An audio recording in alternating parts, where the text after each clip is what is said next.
All right, welcome to our first lesson for Unit 4.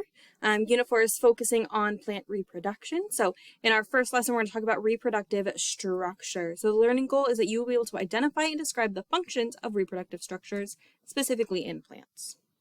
So some key questions we want to answer is, what are plant reproductive structures? Why are they important? And how do they vary among different plant species?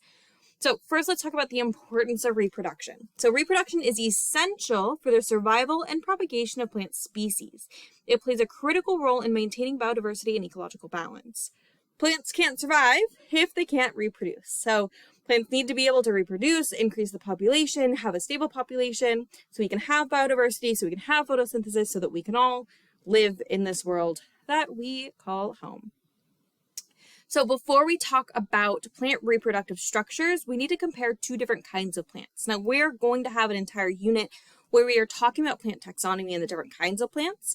But while we're talking about reproduction, we need to compare two really quick. The first is angiosperms, and the next is gymnosperms. So angiosperms typically have flowers. They may not be the typical flowers you imagine all the time, but they have flowers. Gymnosperms typically have cones. So angiosperms, they both produce seeds, but angiosperm seeds are enclosed within a fruit. Doesn't always mean sweet, squishy fruit, but it is a type of fruit, which can be fleshy or hard covering. So like sunflower seeds, that is a type of fruit, even though it is not, soft and squishy like the fruit that we get from the market. These seeds are often dispersed by animals. That's their evolutionary benefit of seeds, is that animals help to distribute them. Reproductive strategies, so they have flowers as their primary reproductive structure, and flowers are colorful, attract pollinators like insects, birds, and bats. And then for fertilization, so double fertilization is a unique feature of angiosperms, where two sperm or pollen cells can fertilize two different nuclei within an embryo sac. We'll look at what an ovary within a plant looks like, and we'll do it a little more in depth in another lesson. We'll just do it really briefly now, where that'll make a little bit more sense. All right, and then dominant. So angiosperms are the most dominant and diverse group of land plants, so plants that we see on land, not in water, making up the majority of plant species on Earth. They can be found in a wide range of habitats, from deserts all the way to rainforests. And common examples of angiosperms include roses, apple trees, and wheat. So grass, when we see grass, we're not seeing like big, pretty, bright flowers, but grass is also an angiosperm. They do produce flowers. They're just not what we would typically think of.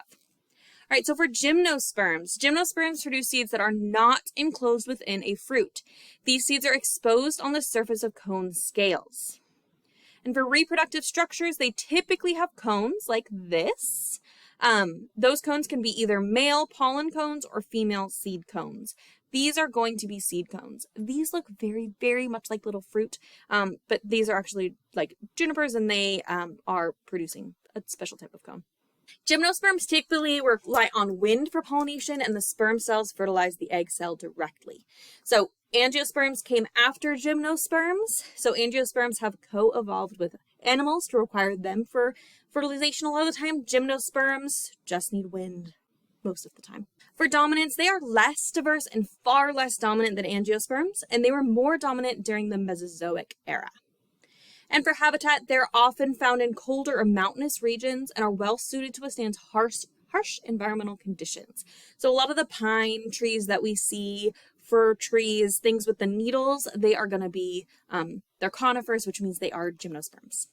And then examples include pine trees, spruces, and ginkgo trees. So ginkgo trees are actually really cool, but we'll talk about those another time. All right, so now that we have talked about the difference between angiosperms and gymnosperms, let's talk about those reproductive structures a little more specifically. So there are various types of plant reproductive structures. We are talking about two main ones, which I've already mentioned. We have flowers that tend to be colorful and fragrant. They are the most common reproductive structures in angiosperms. And then again, angiosperms are flowering plants. We can make some generalizations, but in science, typically, there's always going to be exceptions. So we can call flowers colorful and fragrant. They are not always. And then cones are found in gymnosperms, such as pine trees, and these structures house seeds and pollen. Let's talk about flowers first. So flowers are reproductive superstars of angiosperms. They attract pollinators and contain the essential parts for reproduction. They are bright and smell good so that the things that help disperse their seeds come and disperse the seeds or help with fertilization, like bees. Flowers' anatomy includes petals. These are often colorful and scented, and they attract the pollinators. Sepals, which protect the developing bud. They're the little green parts that typically are right underneath those petals. Stamens, which have the pollen, they're the male reproductive structures. And then pistils are the female reproductive structure containing the ovules. This is a super simplified explanation of flower anatomy. All right, so this is a graphic showing all of those things. So we have our petals, typically colorful. Our sepals are the little green bits underneath. Pistil comes up in the middle. That surrounds the ovary down here. And then we have the stamen that release the pollen. Now, this is a colorful version that shows a few more things that we will talk about eventually. But pointing out those petals, we have the pistil and then the ovary down here and then the stamen over there. And then the ovules are within the ovary at the bottom of the pistil.